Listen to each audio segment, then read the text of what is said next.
Hello, friends, and let's get started. I will never forget that day when everything fell apart in a matter of minutes.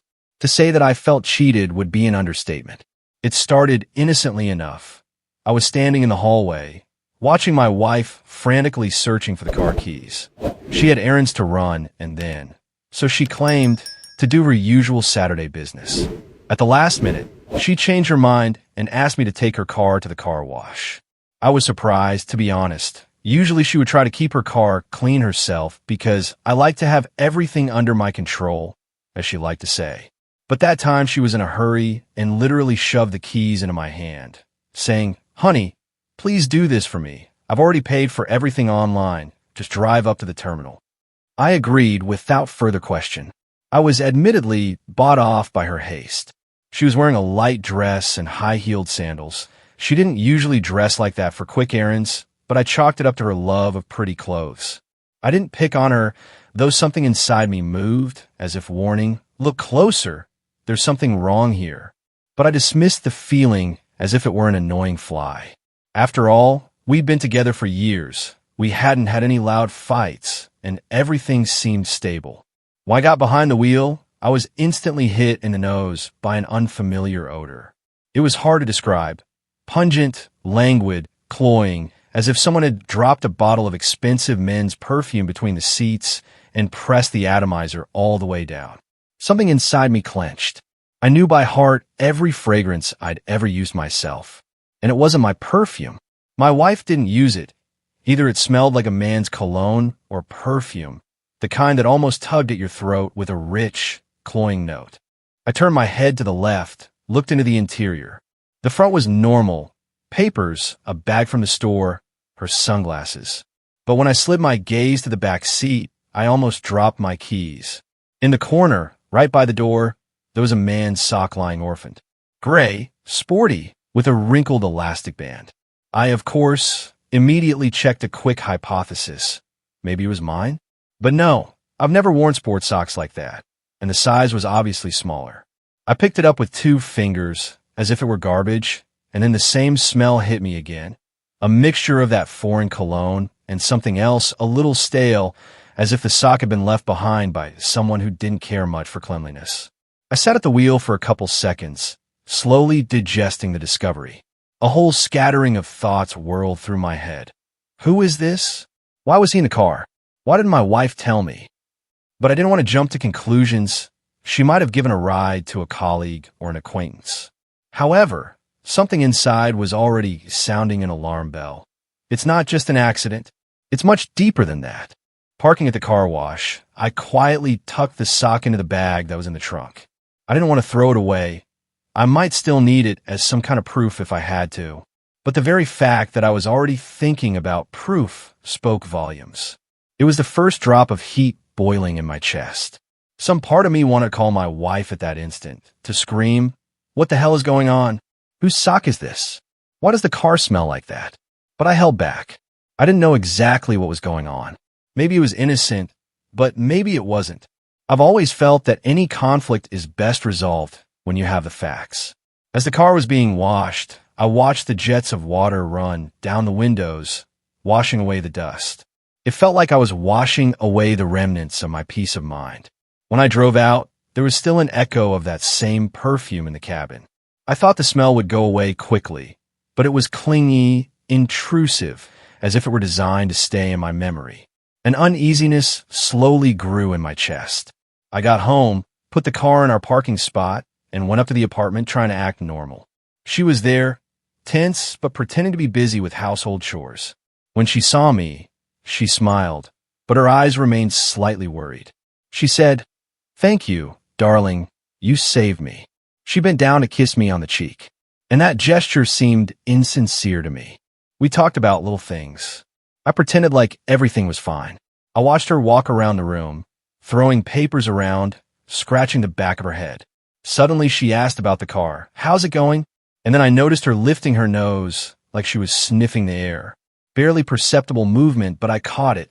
She was obviously checking to see if that foreign scent was still there. A faint fright slid across her face, as if she'd smelled the remnants of a familiar odor. She held her breath for a second, then quickly pulled herself together. She said cheerfully, "Good thing you made it to the car wash. Everything clean?" I didn't answer directly. I just smiled. "Everything's great." I saw the relief in her eyes, albeit ghostly. Yes, she was hiding something. I decided not to take it personally. It was more important for me to find out for sure. And at that moment, I remembered about a little thing that could give me a clear picture. AirTag. Just recently, I had bought a few pieces for keys and gadgets. One of them was lying idle in a drawer. I, without drawing attention to it, took it out when my wife went to shower and carefully attached it under the driver's seat so it wasn't visible. Then I plugged it into my phone in a second. In the evening, as if in the middle of the night, she said, "Tomorrow I'm going to the spa with the girls. We have full relaxation, massage, pool. I'll be there by nightfall." I didn't even raise an eyebrow, even though I knew inside that this was my chance to check everything out. Her spa could be anything. I just nodded and asked, "Everything okay?" She nodded quickly, trying not to meet my gaze. The next day, she actually left the house around noon. I pretended not to notice her excitement. She wore a light skirt, a sweater, put on a little more makeup than usual, and I thought, use a new perfume. She got in her car and drove off. As soon as she was out of sight, I turned on the app. The AirTag showed the car heading south, away from the center, and then, about 20 minutes later, stopped somewhere in the private sector. The spa couldn't be there. This is a neighborhood of luxury cottages. I felt everything inside clench and my palms sweat. But I was still clinging to the hope that this was some kind of misunderstanding. I turned on my laptop. I remembered she had a tablet that was often synced to the cloud. I typed in her password, which I'd known for a long time. She'd said we had to trust each other, and logged into her account. I was shaking with excitement and guilt for invading her personal space. But the situation called for it. There was a private folder with chats. One of them, signed with a capital A. I opened it, and then, literally, the lines floated in front of my eyes. "I missed you so much. After we did in the back seat, I can't stop thinking about you. You touched me so much. No one has ever given me that feeling. I can't wait for our next meeting." Then there are the pictures. She's in a tight bodysuit, curving on the bed. She's sitting in a car in the back seat with her dress pulled up. The description, counting down the minutes, "I'm burning up." There were the voicemails she sent to about how she was waiting for his touch, how that time in the car drove her crazy, and their discussions about who could get out of the family when. Turns out this A is also married. They were half-heartedly discussing how to carve out time for another secret rendezvous. I felt my heart pounding so hard I was ready to jump out of my chest. The disgust, the anger, the pain all came crashing down in an instant. I felt like smashing my laptop against the wall or tearing everything around me. But I didn't scream. I didn't break the furniture. I just sat there, looking at the pictures and messages. I clenched my fists so that my nails dug into my palms. All sorts of phrases popped up in front of my eyes. After the back seat. "You touch me so much. I'm crazy about your smell." Smell. Yes, that unfortunate male perfume that made my throat constrict. Finally, I closed the laptop and stared at the wall. For the first time in my life, I felt defeated. But at the same time, rage was rising in me. I never thought the wife I idolized would let me behave like this. Moreover, judging by her words, this was far from an accidental mistake. This wasn't the first time they'd done this, and they were going to continue. I lowered my face into my palms, but allowed myself only a moment of weakness. After that, I closed my laptop, got up, put on my sneakers, and decided, I'm going to go and figure this out. Finding the address by AirTag was a breeze. The car was parked in front of an elegant country house with a high fence and manicured garden. I parked my car 2 blocks away, then approached on foot. Through the open gate, I could see her car. My pulse was racing. Music poured from the ajar door of the house, and I heard muffled voices. My wife's laughter.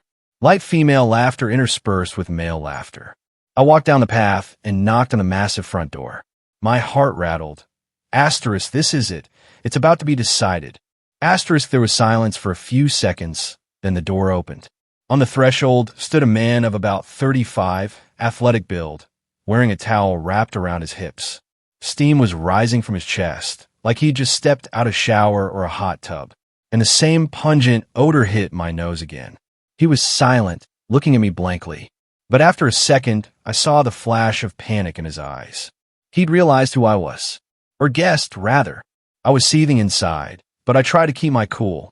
I shoved him hard with my shoulder as I stepped inside. He staggered, but didn't have time to say anything. In the living room, I saw the couch, and on it my wife. She was wearing translucent lace lingerie that emphasized every curve of her body. Her hair was disheveled, her skin slightly damp, and a wine glass was on the table next to her. It was obvious she was tipsy. The music was playing softly but rhythmically. She was laughing, leaning back on the couch and talking about something until she noticed me. And then everything changed. Her eyes widened in horror, as if she'd seen a ghost. "Wait," she breathed, standing up. "It's not what you think." I was seething inside, but I didn't want to hear excuses. I walked over to the table, grabbed her bag, pulled out her phone, tossed it carelessly to the floor so that it cracked on impact. She shrieked. "Why did you do that?" "Shut up," I gritted my teeth. I didn't want to hear a single false word. Out of the corner of my eye, I noticed that in a towel tried to get up. Apparently, he decided it was time to defend himself. I don't know what he wanted to do, but I acted without thinking. In one motion, I turned around and gave him a straight punch to the jaw with my fist. There was a thud, and he staggered to the floor, clutching his face. Everything inside me was still exploding, but I held myself together so I wouldn't stomp on him completely. My wife, completely pale, tried to run up to me, grabbing my arms. I pulled away, looked her straight in the eye, and said slowly, "Let's go." She tried to yell, "It's all a mistake. I just wanted to change. You've got it all wrong." But I didn't listen. I clasped her wrist. It was a little rough, but she stopped struggling. I dragged her out of the house, barely letting her cover herself. Drag her outside, right onto the porch. She was in just her underwear, black lace lingerie that she had bought, as I could see now, clearly not for me. I could hear her sobbing, but I paid no attention. My chest throbbed with pain, rage, resentment, all mixed into a bitter cocktail. On the foot of my car, I prepared her suitcase with her belongings in advance. I gathered them an hour before leaving, realizing that our existence together had come to an end. I unloaded the suitcase at her feet. She stood on the cool concrete barefoot, almost trembling, eyes full of tears, but still trying to say something, squeezing it out. "Wait, let's discuss." "It was only it." I interrupted. "That's it. You're free now. Without me." At that point, I had nothing more to say. I got into my car and drove away, leaving her standing under someone else's house in someone else's neighborhood, in front of her own car. She could have gone home. She had keys. She had money. She had things in her suitcase. But I had taken away the most important thing, my trust in my home. I had given her exactly what she apparently lacked, complete freedom. The next week was very difficult. I didn't return her calls, even though her numbers flashed on my phone screen over and over again. Sometimes she'd write long messages where she'd get hysterical and try to explain that she didn't think it would go this far. Like, "I'm sorry, I wasn't myself. It was just a new experience, nothing serious." I was disgusted to read that. At one point, I just blocked her everywhere I could. She tried to write from a new number, to pity me, to remember our happy times. But I felt like it was in another life. I woke up in the morning in my empty apartment. The things that belonged to her I had already taken out into the hallway in order to be picked up. When her girlfriends or friends tried to call me, I would briefly say we had broken up and hang up. Part of me felt devastated and exhausted, like a piece of my heart had been ripped off. The other part felt grimly satisfied because I hadn't let her humiliate me further. A week went by. Life didn't get easier in an instant, but I began to feel freedom and mental clarity. I went to the gym with a friend.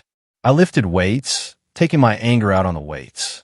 Surprisingly, it was like every drop of sweat washed the bitterness out of me. I noticed a hardness in my eyes that wasn't there before. I looked at my reflection and saw a man who'd been through a painful truth but hadn't broken. The last time she tried to call me was on the evening of the 8th day when I got back from practice. She spoke confusedly. I'll explain, it's not like that.